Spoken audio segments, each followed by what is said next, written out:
सच्चे दरबार में सतलोक आश्रम बरवाला जिला हिसार में आकर के ये वचन सुनते हैं। वो बहुत ही पुण्यकर्मी प्राणी हैं और इस ज्ञान को सुनकर जो इसका अनुसरण करता है, इस ज्ञान को ग्रहण करके फिर इसके अनुसार वो कार्य क्रिया करता है, यानी दीक्षा लेता है, फिर आजीवन मर्यादा में रह के भक्ति करता है, तो वो विशेष पुण्यकर्मी प्राणी होते हैं। गुरुपद से वह बिरला कोई, जापै कृपा साहेब की होई। गुरु जी की पद माने पद्धति, गुरु जी के द्वारा, सतगुरु के द्वारा बताई गई पद्धति यानी पूजा की विधि के अनुसार जो साधना करते हैं वो परमेश्वर के विशेष कृपा पात्र होते हैं। जो सत्संग सुनते हैं वो भी पुण्यात्मा होती हैं और सत्संग सुन के जो तड़फ उठती हैं, तिलमिला जाती हैं दीक्षा प्राप्त करने के लिए और परमात्मा पाने के लिए, और वो दीक्षा ग्रहण करके आजीवन मर्यादा में रह के ये सफलता प्राप्त कर लेते हैं, उनके ऊपर परमात्मा की विशेष रजा होती है। आप जी उन विशेष कृपा पात्रों में से हैं जिनके ऊपर परमात्मा ने विशेष रजा बख्शी है। इतनी सर्दी के अंदर और कहाँ कहाँ से कितने लंबे सफ़र को तय करके आप छोटे छोटे बच्चों को साथ लेकर इस दरबार में पहुँचे हो। आपके ऊपर परमात्मा घना प्रसन्न है, अपने आप ही आपको प्रेरणा करता है, आप ही आपकी व्यवस्था करते हैं। किसी के पास कोई भी चीज़ का अभाव है, धन नहीं है, वो व्यवस्था भी परमात्मा परमेश्वर कबीर जी कहीं ना कहीं से आपको वो व्यवस्था करते हैं और फिर प्रेरित करते हैं और फिर यहाँ लाते हैं, नाम दिलाते हैं। क्रय करावे साइयाँ मन में लहर उठा, दादू से दरजीव के वो आप बगल हो जा। सत्संग में आने से प्राणी को ये ज्ञान दिया जाता है, आत्मज्ञान, उसके साथ साथ परमात्म ज्ञान। आत्मज्ञान है कि आप कौन हो और मनुष्य जीवन आपको किस लिए प्राप्त हुआ है और इसका मूल उद्देश्य क्या है। और परमात्म ज्ञान है परमात्मा कैसा है, वो क्या लीला करता है, वो क्या सुख देता है और उस परमात्मा की प्राप्ति कैसे होती है। ये सत्संग होता है। तो सत्संग में सबसे पहले आत्मज्ञान कराया जाता है और फिर उसके बाद परमात्म ज्ञान होता है।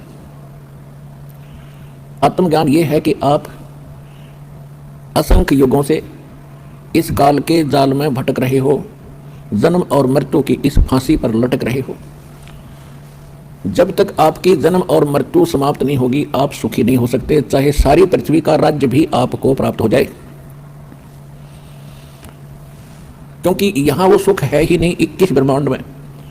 जैसे नमक की बोरी में और बूरा का टेस्ट आ ही नहीं सकता। ये 21 ब्रह्मांड नमक की बोरी हैं, बूरा से मिलती जुलती हैं, सेम कलर है, सेम बोरी है, उनका आकार सेम है, लेकिन वो टेस्ट नहीं हो सकता जो बूरा में टेस्ट है। वो सतलोक के अंदर वो सुख है जिसकी खोज हम यहाँ कर रहे हैं इस नमक के बोरे में। ये सपने में भी ना सोचना कि आप यहाँ सुखी हो सकते हो। इन व्यवस्थाओं को पाकर कोई निर्धन सोचता है धनवान हो जाऊंगा, ना सुखी हो जाऊंगा। धनवान स्वप्न में भी सुखी नहीं है। यहाँ पर आज किसी के पास मान लीजिए पूर्व संस्कार से कोई संपत्ति अच्छी है, अरबपति है, करोड़पति है, उसकी मृत्यु हो जाती है, फिर क्या है वो गधापति है, फिर गधा बनकर घूम रहा होगा वहां कुर्डियों पर। तो ये आत्मज्ञान है। 3 लोक का राज जीव को जय कोई देवे, लाख बधाई क्या करे जो नहीं नाम से दे।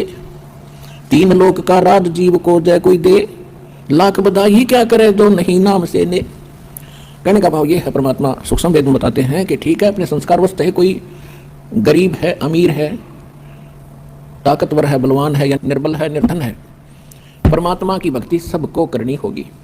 और जिसके पास भक्ति नहीं है वो चाहे 3 लोक का भी पति बन जावे, स्वामी बन जावे, कहते हैं क्या बधाई दे रहे उसको, वो तो अंत में दुर्गति को प्राप्त होगा।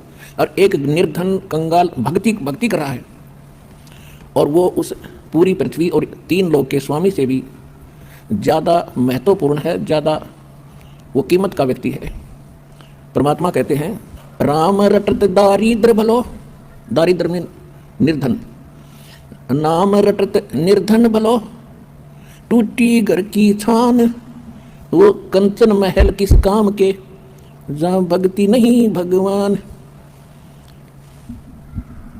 परमात्मा समझाना चाहते हैं कि भक्ति करने वाला प्राणी भले ही कितना ही निर्धन हो और उसके घर की छान यानी छत भी टूटी हो झोपड़ी की, और जिसके सोने के महल हो भक्ति ठीक करता ना हो, तो उसके विषय में परमात्मा कहते हैं वो कंचन महल किस काम के जहाँ भक्ति नहीं भगवान।